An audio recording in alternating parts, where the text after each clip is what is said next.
God will use you. And honestly, most of the largest ways God's going to use you are just going to be so natural. It's going to flow as you walk with the Lord. Opportunities are going to open up and you're going to be there. And the Bible says something so powerfully there. It says that God helped him. Why did Uzziah have victory? Can you guys say God helped him? How did Uzziah experience success? Come on, we're going to be Pentecostal tonight. There you go. You got it. It's a prayer and worship night. We're going to have a little, I'm not going to make you get up and dance, but anyways. Who was the one responsible for defeating the enemies of Israel? Guys, God. God helped him. That is the answer. It wasn't Uzziah. The answer was the Lord all along. It was God all along. What a tragedy when man moves into the delusion of his own strength. It is a self-made fantasy. It is. It's a self-made fantasy. I've seen too many believers fall for this age-old trick of that ancient serpent where they begin to think it was their strength all along.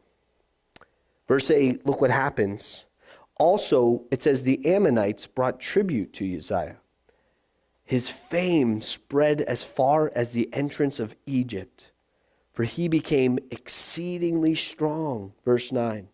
And Uzziah built towers in Jerusalem, at the corner gate, at the valley gate, and at the corner buttress of the wall. Then he fortified them.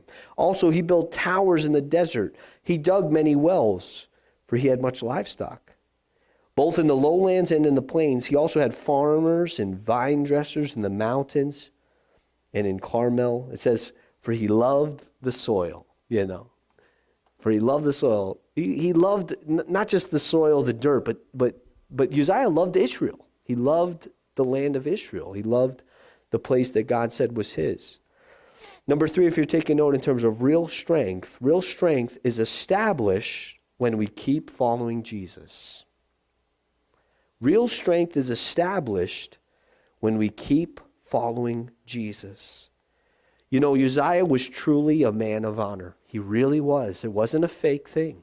Uzziah wasn't one way and out in the public and a total different guy. And because of that, because he sought the Lord, and he continued to seek the Lord over a long period of time, the Bible says he became exceedingly strong. Like it was real strength. Like Uzziah had real spiritual strength because he kept following the Lord. Listen, this is what happens when one seeks the Lord continually and consistently for a long time. We don't become more pharisaical and sadduceical. We actually become more spiritually strong. That's what happens. Matthew 4, verse 19, it's there that Jesus, he told Peter and James and John and he told him, he says, come follow me and I will make you, right? I had a great conversation with a brother in the body recently. They had this trial ahead of them, but trust in the Lord and definitely following the Lord, stayed the course through different trials. And the Lord has just really blessed them.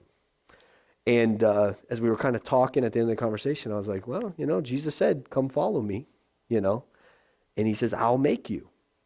And this thing popped out of my head and I figured I'd share it with you. It's like only Jesus actually knows where he's going, That's it.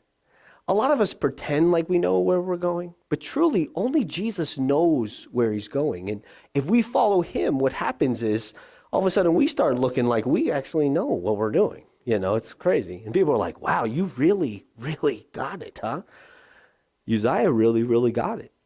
But it wasn't him, it was the Lord. You understand? He was just following Jesus. And the more he followed Jesus, the better he looked. He's like, yeah, I'm right here again. First. Didn't even have to rush. Jesus took me right to the spot. It's the way. You see, real strength is established when we keep following Jesus. I want to tell you something. What can be gained by the man or woman who responds to Jesus' call and stays the course and follows him? Everything. Everything. Everything. People get real excited about like financial prosperity, right? I'm going to tell you something. That's the little stuff. That's the baby. That's the little stuff. That's the stuff God's like, wow, yeah, that's real big, The big stuff is in us. We follow him, and all of a sudden we get freedom from sin, right? We have joy. We have peace. All of a sudden, the fears of this world no longer have us bound. Only Jesus knows how to get us there, guys. Only Jesus. Only Jesus. Even as your pastor, listen, I don't know how to get you there. What I do is, like Paul says, I'm a helper for your joy. What I know is I know Jesus, and I try to stay real close to him. You know, I'm like hanging on, both hands. Even when he tries to shake me, he can't get rid of me. No, he doesn't try to shake me. He doesn't. I just know him, and we stay with him, and he leads us. He could lead us, like Psalm 23 says. He can even lead us as we walk through the valley of the shadow of death. He knows how to navigate the valley of the shadow of death. He knows how to navigate us right through it as quickly as possible, right? He knows how to do it. Only the Lord.